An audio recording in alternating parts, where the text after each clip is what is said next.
Day woke to the sound of Lyra's voice. She was arguing with someone, her tone strong and clear. He tried to sit up and immediately regretted it. Every muscle in his body screamed in protest. "Easy," Nasun said, appearing beside his bed. "You nearly died. Your body needs time to recover. Lyra?" Day's voice was hoarse, alive and surprisingly healthy. "The antidote worked. You saved her life." Nasun helped him sit up slowly. "Though you almost killed yourself doing it. I've never seen someone endure that process for so long. Most people pass out after 5 cycles," I heard her arguing. "With who?" Nasun's expression darkened. "Her father arrived an hour ago.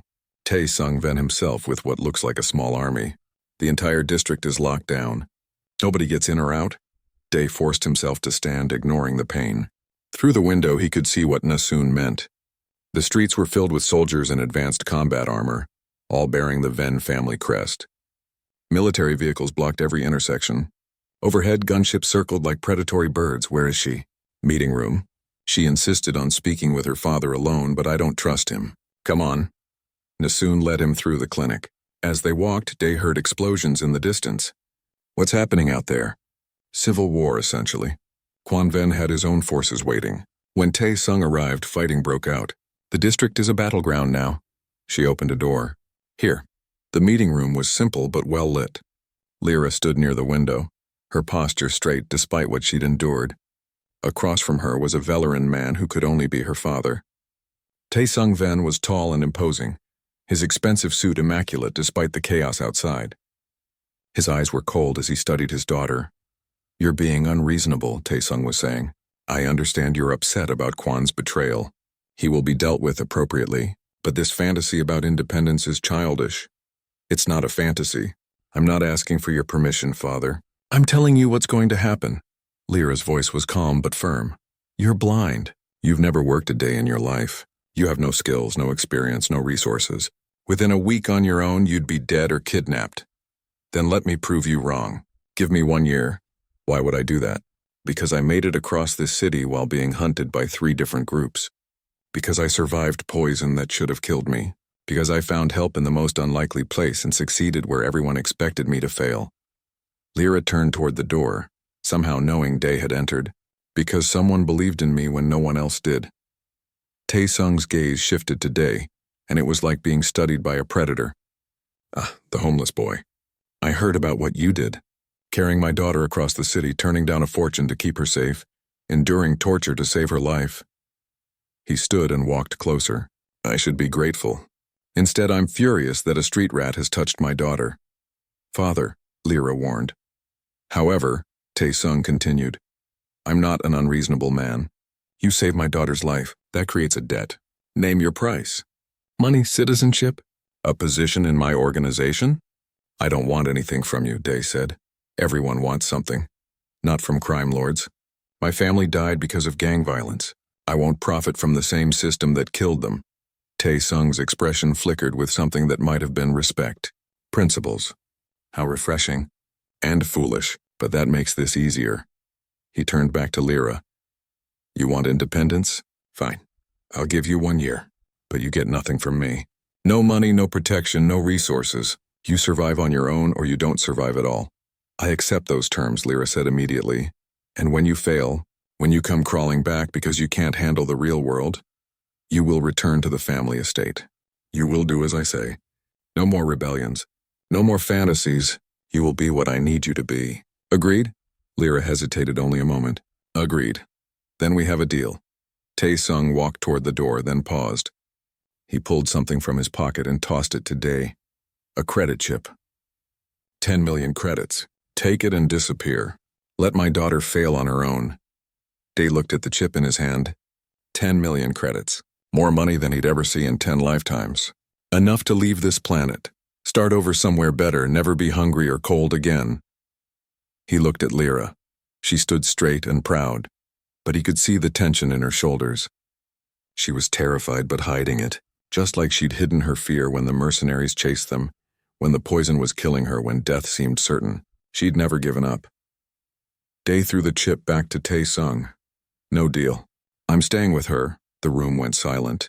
Even Na-soon looked surprised. Tae-sung caught the chip, his expression unreadable. "Why? You owe her nothing." You've completed your job, because she needs help, and because I understand what it's like to be thrown away by the people who should protect you. Day walked over to stand beside Lyra. If she only has a year to prove herself, she needs someone who believes in her. You'd give up everything for someone you barely know? Humans are good at irrational loyalty, Day said. You should understand that. You built an empire on it. For a long moment, Tae-sung simply stared at them. Then unexpectedly he laughed. It was a cold sound, but genuine. You're either the bravest human I've ever met or the stupidest. I suspect both. He pocketed the credit chip. Very well. You have 1 year. Both of you. Build something, prove me wrong, show me that my daughter is more than the beautiful decoration I always believed her to be. And if we succeed? Lyra asked. Then I will acknowledge I was wrong about you, and perhaps I'll reevaluate how I see weakness. Tae-sung walked to the door. But when you fail, and you will fail, remember that I gave you this chance. Don't come crying to me for rescue. He left, his security detail following. Through the window, Day watched the Ven forces begin withdrawing. The gunships flew away, the soldiers loaded into transports. Within an hour, the district would be clear. Nasoon whistled low. Well, that was interesting. So what's your plan now? Lyra turned to Day. Do you mean it? About staying? Yeah, I'm in if you are. I am. But Day, I don't know how to run a business. I don't know how to survive without my father's resources. I don't know how to do any of this. Then we'll figure it out together. Day looked around the clinic. We start small. Nasoon, you help people here who can't afford regular hospitals, right? That's right. The desperate, the poor, the people the system forgot. Then we help them too. Not just medical care, food, shelter, job placement. A support network for people who have nothing. Day felt the idea taking shape. We both know what it's like to be discarded. We can build something that helps people like us. Lyra's face lit up with understanding. A community center. A real one. Not just a charity that makes rich people feel good. Something that actually changes lives. Exactly. We use the 500 credits you originally offered me. We find a cheap space. We start helping people one at a time. 500 credits won't last long, Nasoon pointed out. Then we find more. We ask for donations. We apply for grants. We trade services, Day shrugged. We do what homeless people do best. We survive, we adapt, we find ways, Nasoon smiled. You're both crazy. But I like it. I'll help. I can provide medical services at cost. Maybe train some volunteers. Over the next few hours, they planned. They argued and adjusted and built something from nothing. It was rough and uncertain and probably doomed to fail, but it was theirs. As the sun rose over District 7, Day and Lyra stood on the clinic roof looking out at the city. The smoke from last night's fighting was clearing. Life was returning to normal, or what passed for normal in New Seoul. Thank you, Lyra said quietly, for everything. For saving me, for believing in me, for staying. Thank you for trusting me, for not giving up even when the poison was killing you, for being stubborn enough to face down your father. Do you think we can actually do this? Build something real? Day thought about the last 3 days. About carrying her across the city. About turning down fortunes, about enduring unimaginable pain. He'd survived for 3 years on nothing but determination and hope. This was just more of the same, but with someone beside him instead of alone. Yeah, he said, we can do this. Humans are good at impossible things, and you're learning to be just as stubborn as we are. Lyra laughed, and for the first time since he'd met her, she looked truly happy. Not the polite smile of someone playing a role, but genuine joy. Then let's start, she said. We have work to do. They went back inside, ready to build something that mattered. 2 outcasts who'd found each other in the darkness were about to bring light to others who needed it. The journey had been hard, but the real work was just beginning. And somewhere above the city, watching through surveillance feeds, Tae-sung Ven observed his daughter and her human companion. Despite himself, despite everything he believed about weakness and strength, he found himself hoping they'd succeed. Because if they did, it might mean he'd been wrong about more than just his daughter. It might mean humans understood something about survival that his people had forgotten. Time would tell. Day carried Lyra through the slums of District 6 as night fell. His arms burned with exhaustion and his lungs felt like they were on fire, but he didn't stop. Couldn't stop. Lyra had lost consciousness an hour ago, her head lolling against his shoulder. He could barely feel her breathing. District 7 finally appeared ahead, its neon signs flickering in the darkness. This was the old medical district, back before the hospitals moved to the fancy upper levels. Now it was home to underground clinics and healers who didn't ask questions. Somewhere in this maze was Nasun, the healer Lyra had mentioned. Day's communicator buzzed. A text message from an unknown number. "You're looking for the healer. I'm looking for you. Behind the old hospital on 7th Street. Come alone if you want her to live." It had to be Nasun. Day adjusted Lyra in his arms and headed for 7th Street. The old hospital was a massive building, dark and abandoned. Most of its windows were broken and warning signs declared it structurally unsafe. Perfect place for a meeting nobody wanted witnessed. But when Day rounded the corner to the back entrance, his heart sank. The area was filled with people. Not Nasun, not medical staff, mercenaries, at least 20 of them, armed and armored. And standing at the center was a Velaran man Day didn't recognize. He wore expensive clothes and had cybernetic enhancements along his arms and neck. One side of his face was badly scarred, the skin mottled and discolored. "You must be Day," the man said. His voice was smooth, cultured. "I'm impressed you made it this far. Really. A homeless boy protecting my niece across the entire city. That takes courage. Your niece." Day held Lyra tighter. "You're Quan Ven. Ah, she told you about me. Good." Quan smiled, but it didn't reach his eyes. "Then you know why I need her dead. Nothing personal, you understand? Just business. Business." Day's voice shook with anger. "She's family. Family is a luxury we can't afford in my line of work. Lyra is a weakness. My brother Tae Sung has gone soft, keeping her around like a pet. The family needs strong leadership, and I can provide that. But first she needs to be removed from the succession." Quan gestured, and several mercenaries stepped forward. Among them were people Day recognized. Homeless people he knew from the streets. Guys he'd shared food with, traded salvage with. They looked uncomfortable but determined. One of them, a man named Chul, spoke up. "Sorry, Day, nothing personal. But he's offering us enough to get off-world. Start over somewhere better. All we have to do is walk away and let him handle his family business." 1,000,000 credits, Quan said. "That's what I'm offering you, Day. 1,000,000 credits to hand over Lyra and forget this ever happened. You and your friends could leave this miserable city. Never be homeless again. Never be hungry again. All for one girl you barely know." Day looked at the faces around him. People desperate enough to take blood money. People tired of surviving day to day with no hope of anything better. He understood them. A month ago he might have done the same. But now, holding Lyra's cold body, feeling how she fought to breathe, he couldn't do it. "She trusted me," Day said. "She asked for help and I gave my word. That has to mean something." "Mean something?" Quan laughed. "Boy, you live in the gutter. Your word is worth nothing. Take the money. Be smart." "No." The laughter died. Quan's expression hardened. "Then you'll die with her. I gave you a chance to profit. I was generous.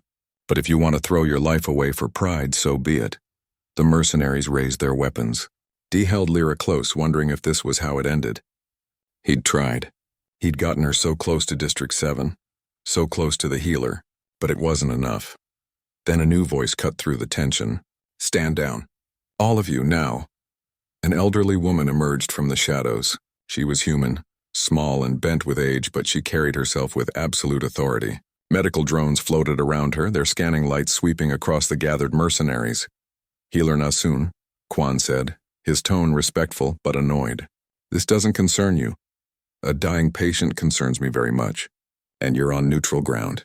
My clinic operates under the old codes. No violence against patients or their guardians. You know this. The boy isn't her guardian. He's a street rat who kidnapped her. He carried her here for medical attention. That makes him her guardian in my eyes." Nasun walked forward, fearless despite the weapons aimed at her. "You have two choices, Quan Vin. Leave now and let me treat her. Or break the old codes and make an enemy of every healer in this sector." "Your choice." Quan's jaw clenched. The old codes were respected by everyone, even criminals. They ensured healers could work without interference, treating anyone who needed help. Breaking them would turn the entire medical community against him, and even a mob boss needed doctors sometimes. "This isn't over," Quan said finally. "My brother Tae Sung is already on his way with his forces. This entire district will be a war zone by morning. Your neutral ground won't matter then. Then we'd better work fast. Get out." Nasun gestured to her drones. They formed a barrier between Quan's group and Day. Move, boy. Bring her inside. Day didn't need to be told twice. He carried Lyra through a door that Na soon opened, entering what looked like a functioning medical facility hidden inside the abandoned hospital. The equipment was old but well maintained. Several medical assistants waited inside. Put her on the table, Na soon directed. Quickly now. We don't have much time. Day laid Lyra down carefully. Under the harsh medical lights, she looked terrible. Her lips were blue, her breathing almost non-existent. Nasoon ran a scanner over her and cursed. Uzerth and Nightshade. Expensive choice. Your uncle must really want you dead, girl. She started attaching monitors and IV lines. The poison is in its final stage. Maybe 2 hours left before total organ failure. Can you save her? Day asked. Maybe. I can synthesize an antidote, but it needs a base compound I don't have. Normally I'd use Cortash enzyme, but that's rare and expensive. I don't keep it in stock. There has to be another way. Nasoon studied him for a long moment. There is one option. Human blood plasma can be modified to create a synthetic enzyme. It's not as good as the real thing, but it might work. Then use mine. You don't understand.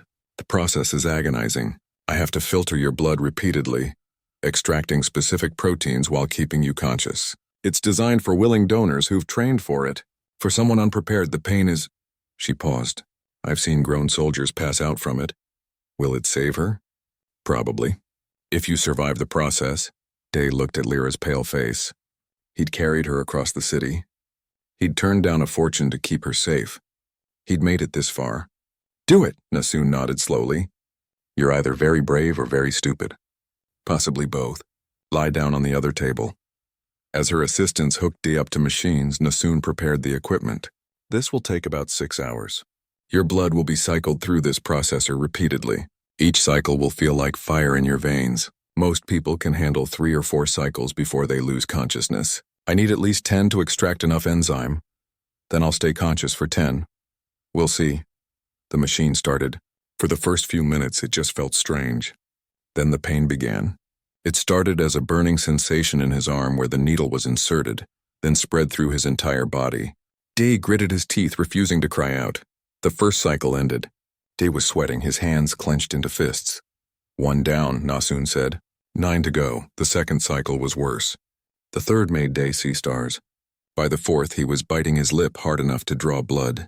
He focused on Lyra, on keeping his promise. The fifth cycle broke him. He screamed, his back arching off the table. Nasoon's assistants had to hold him down. We can stop, Nasoon said. We have enough for a weak antidote. No, Day gasped. Keep going. By the 7th cycle, Day was hallucinating. He saw his family, saw the accident that killed them, saw all the nights he'd spent cold and hungry on the streets, saw every moment of suffering that had led him here. The 8th cycle made him vomit. The 9th made him pass out briefly. The 10th finally ended, and Day collapsed on the table, barely conscious. He heard Nasoon saying something about remarkable endurance, about human stubbornness. Then darkness took him. Morning light broke over New Seoul as Day and Lyra made their way through the industrial sector. Day had barely slept, staying alert for any signs of pursuit. Lyra had managed a few hours of rest, but she looked worse now. The poison was spreading. Her movements were slower, more labored. They stopped at a food cart where Day bought noodles with some of Lyra's credits. While they ate, he noticed people staring at screens mounted on nearby buildings. News broadcasts flickered across them, and Day's blood went cold when he saw what was displayed. Lyra's face. Her photo was on every screen, along with text scrolling beneath. Missing, reward for information leading to safe return. 100,000 credits, we need to move, Day said urgently. They've put your picture everywhere. That much money will make everyone in the city look for me, Lyra said quietly. Yeah. We can't use the main streets anymore. Day pulled up his mental map of the city. We'll have to go through the old transit tunnels. They've been closed for years, but I know a way in. They moved quickly, Day's hand on Lyra's elbow as he guided her through increasingly narrow alleys. Behind them, he heard the hum of search drones. The city was waking up, and with it came danger. Every person they passed was a potential threat. Someone who might recognize Lyra and call in the bounty. A street contact of Day's. A young woman named Isul, who sold black market tech, stopped him near the transit entrance. Day, you need to hear this. There's 3 different groups looking for that Velaran girl whose face is all over the news. 3? Yeah, the Kravik Syndicate has a kill order.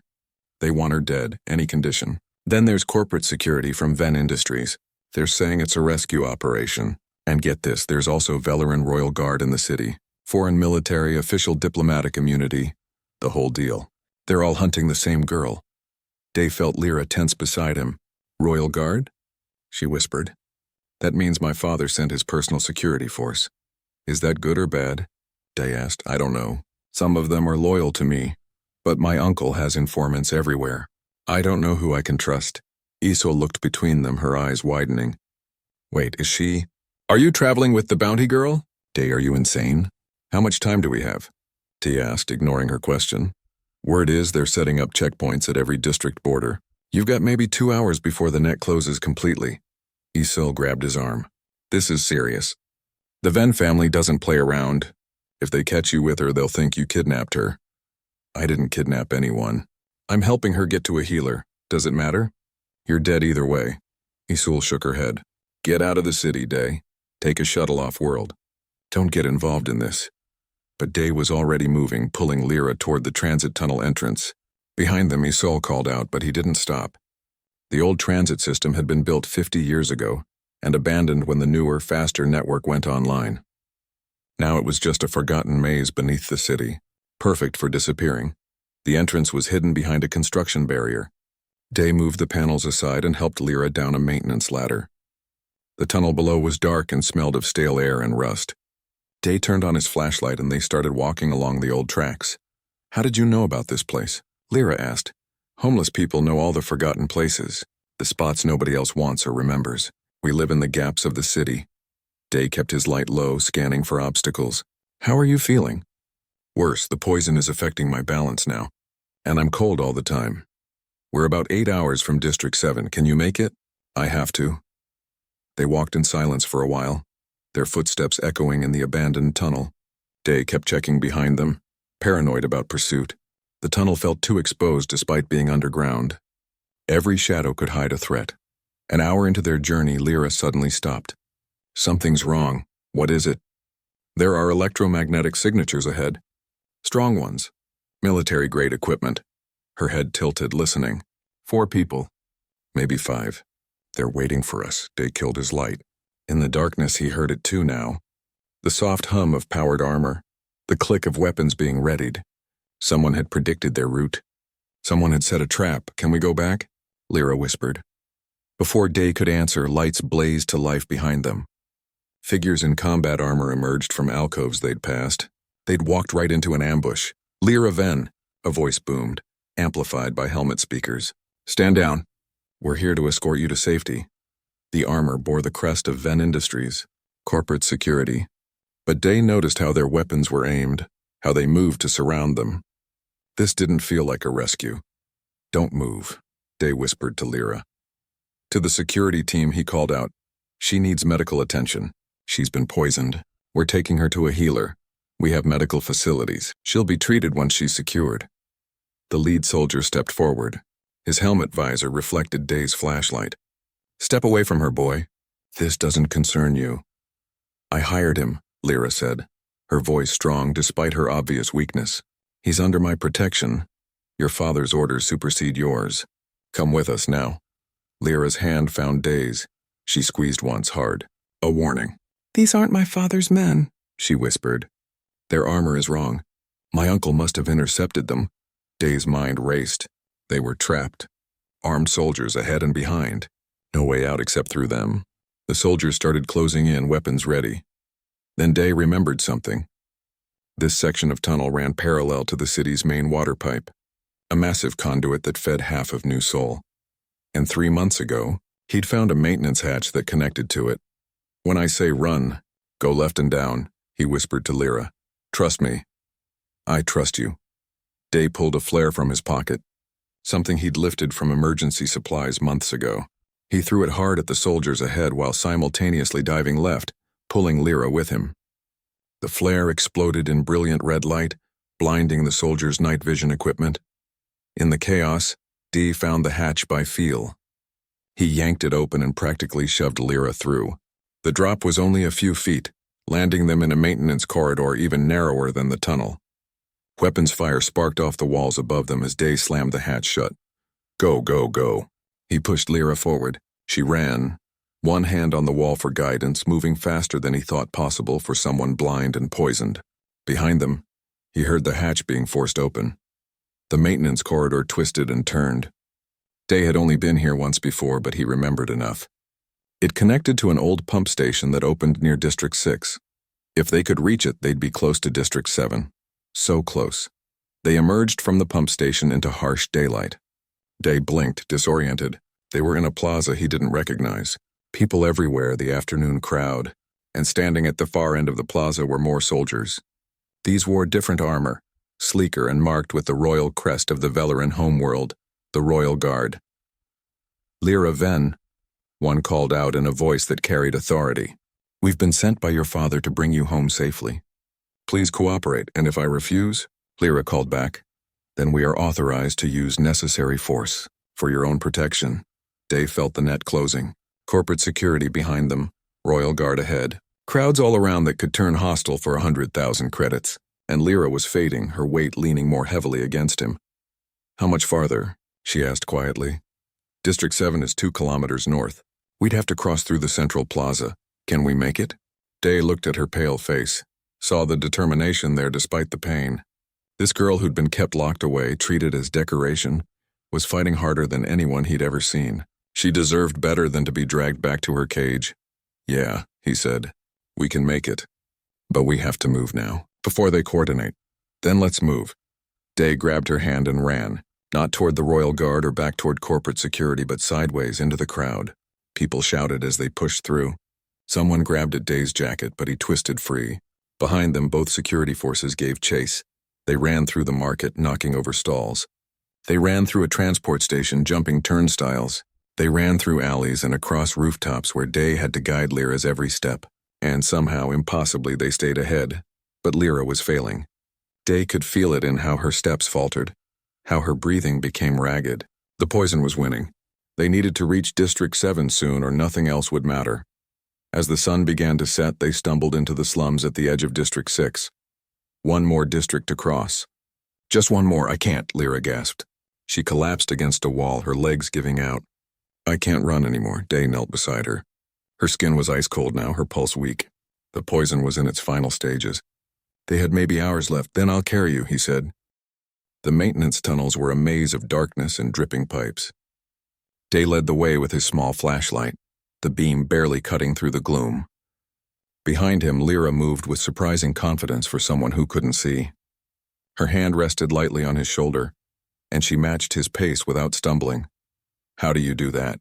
Day asked after they'd been walking for an hour. Move so easily in the dark? I can hear the echoes, Lyra explained. Her voice was steadier now, though she still moved carefully. Sound bounces differently off walls, pipes, water. I build a picture from that. Also, I can feel electromagnetic fields. All the power conduits in these walls, they hum. I follow the patterns. Day had heard Velarans had special senses, but hearing it was different from seeing it, well, experiencing it. That's useful down here. It has to be. When you can't see, you find other ways. She paused. What about you? How do you know these tunnels so well? I've lived on the streets for 3 years. You learn the places nobody else goes. The tunnels are warmer than outside, and security doesn't patrol them. It's not comfortable, but it's safe. You're homeless? Lyra's voice carried surprise. Yeah, is that a problem? Day's tone came out sharper than he meant. No, I wouldn't have guessed. You seem so capable. Day didn't know how to respond to that, so he stayed quiet. They walked in silence for a while longer until they reached a junction he recognized. We need to go up soon. This tunnel doesn't connect to the next district. We'll have to cross through Market Square. Is that dangerous? Everything's dangerous right now. But Market Square has crowds. We can blend in. He helped her up a ladder that led to a service exit behind a noodle shop. The smell of cooking oil and spices hit them as they emerged into the alley.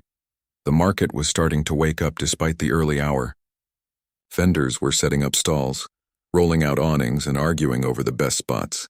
Humans mixed with aliens of a dozen species, tall Thorians with their 4 arms, small Pikrin with their translator collars, even a few Velarans. Day noticed how people looked at Lyra. Her torn, expensive clothes marked her as out of place. We need to get you different clothes. You stand out too much. I have credits, Lyra said. but I can't exactly browse a store. I know a place. Day guided her through the market to a stall run by an old woman named Hannah. She sold used clothing and didn't ask questions. Day picked out a simple gray jumpsuit and a jacket with a hood. Lyra changed in the back while Day kept watch. When she emerged, she looked more like a normal traveler. With the hood up, her white hair was hidden and her blue skin less obvious. Better? Much better. You look almost human in this light. Day paid Hannah with some of the credits from Lyra's chip. Then they continued through the market. They were halfway across the square when Lyra suddenly grabbed his arm. Stop. What is it? Security checkpoint ahead. I can hear their scanners. They're checking everyone's identification, Day cursed. He didn't have legal ID anymore, and Lyra's would immediately flag in the system. Can we go around? Not without looking suspicious. How good are you at talking your way through things? Pretty good. But Velerans can't lie, right? Your species is famous for it. Lyra's grip on his arm tightened. That's true. Cultural trait. Our language makes deception almost impossible. But you can lie, can't you? Yeah, humans are good at that. Day studied the checkpoint. 2 guards, both human, looking bored. Okay, follow my lead. Don't say anything unless they ask you directly. They joined the line. Day kept his body language relaxed, bored. Just another local going about his business. When they reached the front, one guard held out his hand. Identification. Day pulled out an old ID card he'd found weeks ago. It wasn't his, but it had his approximate age and coloring. Here, officer. The guard scanned it, frowned. This is expired. Yeah, I know. Been meaning to renew it, but you know how it is. The office is always closed when I have time to go. Day shrugged, easy and casual. Besides, it's still me. Picture looks just like me, right? The guard compared the photo to Day's face. It was close enough. What about her? My cousin, Day said smoothly. She's visiting from District 9. Lost her ID chip on the transit, real pain. We're heading to the registration office now to get a temporary one. The guard turned to Lyra. That true? Lyra nodded but didn't speak. Smart, Day thought. She don't talk much, does she? She's shy, Day said. And embarrassed about losing her ID, you know how it is. The guard studied them both. Day kept his expression friendly but not too friendly. Just a kid with his cousin, nothing interesting. After a long moment, the guard waved them through. Get that ID renewed. Both of you. Will do, officer. Thanks. Day guided Lyra away at a normal pace, not too fast. Only when they were 3 blocks away did he let out a breath. That was close. You lied so easily, Lyra said. There was no judgment in her voice, just wonder. You made up an entire story without hesitation. Had to. You can't lie, so I had to do it for both of us. My people find deception difficult.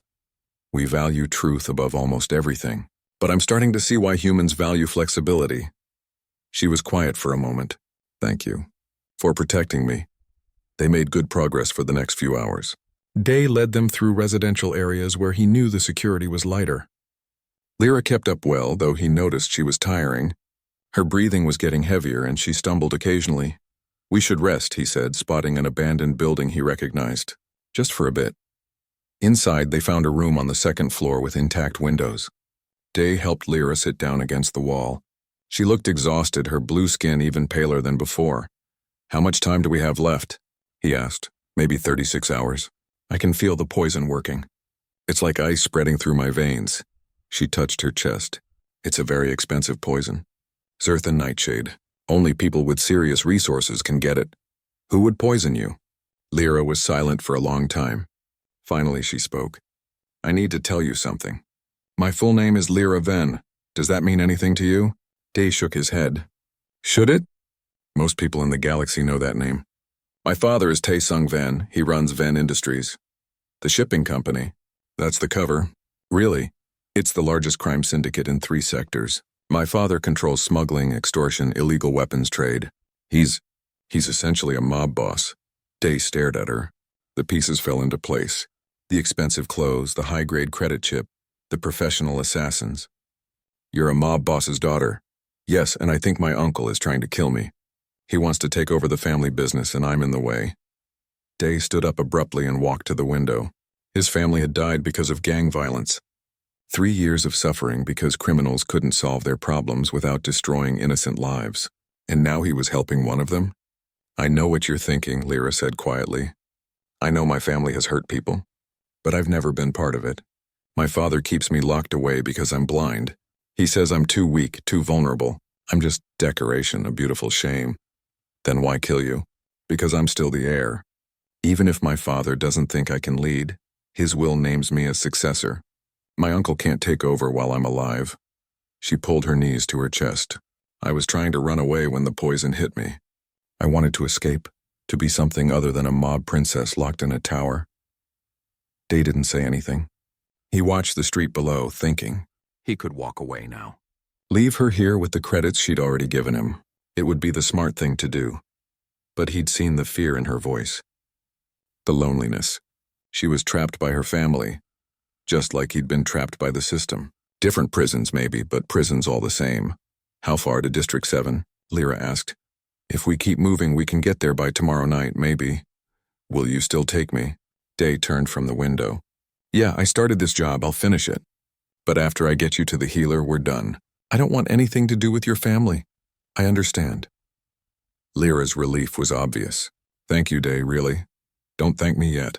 We've still got a long way to go, and those mercenaries aren't going to give up. As if to prove his point, Day heard the distant sound of engines. Search drones, probably. The net was closing. He looked at Lyra, this blind alien girl who'd stumbled into his life and complicated everything. Come on, he said. Time to move. The cargo docks of New Seoul Spaceport never truly slept. Even at 2 a.m, ships groaned as they settled on landing pads and cargo containers hummed with refrigeration units. Day moved through the shadows like he owned them. His worn jacket pulled tight against the cold wind that whipped between the massive storage buildings.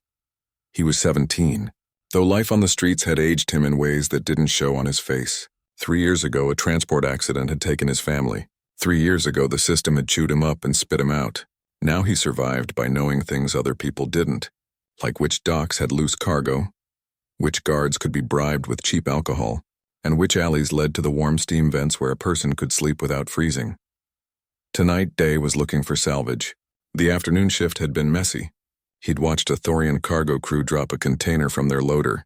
The supervisor had screamed at them in 3 languages, but in the chaos, nobody had bothered to check if anything had rolled away. Dee had marked the spot mentally. Now he was here to collect. He found the container easily enough. The lock was broken and inside were sealed packages of dried kelp from Earth-specific farms. Not valuable enough to report missing, but worth enough that Day could trade them for meals. He was stuffing 4 packages into his backpack when he heard the sound. It was faint. A whimper, maybe, or the scrape of something heavy being dragged. Day froze, listening. The sound came again from somewhere beyond the next row of containers. His first instinct was to leave. Sounds in the night usually meant trouble, and trouble was something Day had learned to avoid. But something about the sound was wrong. It wasn't threatening. It was scared. Day moved carefully toward the noise, staying low. He'd learned to walk quietly, to keep his breathing steady. Between 2 rust-stained containers, he found a gap that led to a loading area. He peered around the corner and his breath caught. A girl lay crumpled on the ground. She was clearly not human. Her skin was pale blue, almost white in the dim light, and her hair was the color of fresh snow. She wore clothes that had once been expensive, dark fabric with silver threading, but they were torn and stained with something dark. Blood, probably. Though Day didn't know if her species bled red. She was trying to crawl, her movements weak and uncoordinated. Her eyes were open but unfocused, milky white without pupils. Blind, Day realized. Then he heard the voices.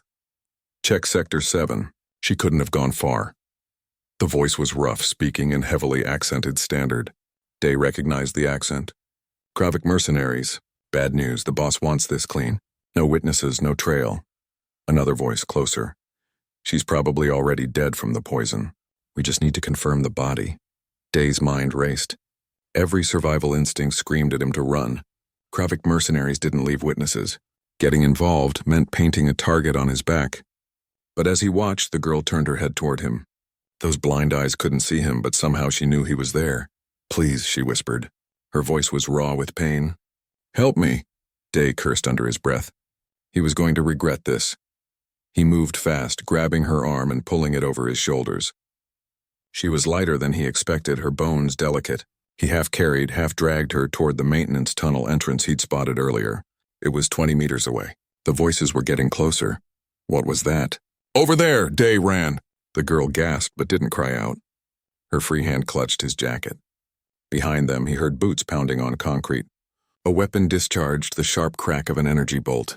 It hit a container above them, spraying molten metal. The maintenance tunnel entrance was a rusted grate set into the ground. Day dropped the girl more roughly than he meant to and grabbed the grate. It was heavy, designed to require tools to open, but Day had done this before. He wedged his fingers into the gap and pulled with everything he had. The grate groaned and shifted. There, by the tunnel. Day got the grate open enough. He shoved the girl through first, hearing her grunt as she hit the ladder below. Then he dove in himself, pulling the grate closed behind him. In the darkness of the tunnel, he heard the mercenaries arguing above. Did she go down there? It's locked. She couldn't have opened it. Check it anyway. Day didn't wait to hear more. He grabbed the girl again and started moving through the tunnel. He knew this system well. The maintenance tunnels connected most of the industrial district. They were cramped, dark, and full of pipes that leaked mysterious fluids. But they were also unmapped by official security. Down here, Day had the advantage. They moved for what felt like hours, but was probably only 20 minutes. The girl didn't complain, though Day could feel her trembling.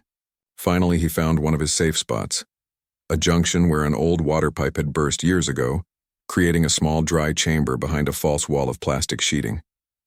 He helped the girl sit down. Only then did he really look at her. She was young, probably close to his age. Her species was Velarin, he thought, though he'd only seen a few before. They were known for being honest to a fault, and for having enhanced senses to compensate for their poor eyesight. This one was completely blind, though. "Who are you?" Day asked, keeping his voice low. "My name is Lyra." She touched her side and winced. "Thank you for helping me. I know it was dangerous." "Yeah, it was. What happened? Why are Kravik mercenaries trying to kill you?" Lyra was quiet for a moment. When she spoke, her voice was tight with pain. "It's complicated. I need to get to District 7. There's a healer there, a human woman named Nasun. Can you take me to her?" "District 7? That's across the entire city. Do you know how dangerous that is?" "I can pay you." Lyra reached into her torn jacket and pulled out a credit chip. Even in the dim light, Day could see it was high grade, the kind that held serious money. 500 credits? Just get me to the healer." Day stared at the chip. 500 credits was more than he'd seen in months. It was food, shelter, maybe even a ticket off this rock. But it was also clearly trouble. The girl was running from professional killers. Getting involved meant becoming a target, but she was also dying. He could see it now. The way she held herself, the tremor in her hands. Whatever was wrong with her, it was serious. "Please," Lyra said again. Her blind eyes turned toward him with unnerving accuracy. "I don't have anyone else to ask." Day thought about walking away. He thought about taking the credit chip and leaving her here. He thought about all the smart, logical reasons to refuse. "Fine," he heard himself say, "but we do this my way. You follow my instructions exactly. Deal?" Lyra's face showed relief so profound it hurt to see. "Deal, thank you, Day." He froze. "How do you know my name?" She gestured to his jacket. "Your name tag. It's embroidered." "I can feel it." Day looked down. His old jacket from the diner where he'd briefly worked still had his name stitched on the pocket. He'd forgotten about that. "Right, okay, we rest here for an hour. Then we move. District 7 is a 2-day journey if we're careful." "We don't have 2 days," Lyra said quietly. "The poison will kill me in 48 hours. We have to hurry." Day closed his eyes. Of course there was a time limit. Of course it was poison. Why would anything ever be simple? "Then we'd better get moving," he said, standing up. He offered his hand. Lyra took it, her fingers cold against his palm. Neither of them knew it yet, but this moment would change everything. The homeless teenager and the blind alien girl were about to walk into something much bigger than either could imagine. Above them, in the towers of New Sol, forces were already moving. Armies were being mobilized. Bounties were being posted, all because of the girl whose hand Day now held.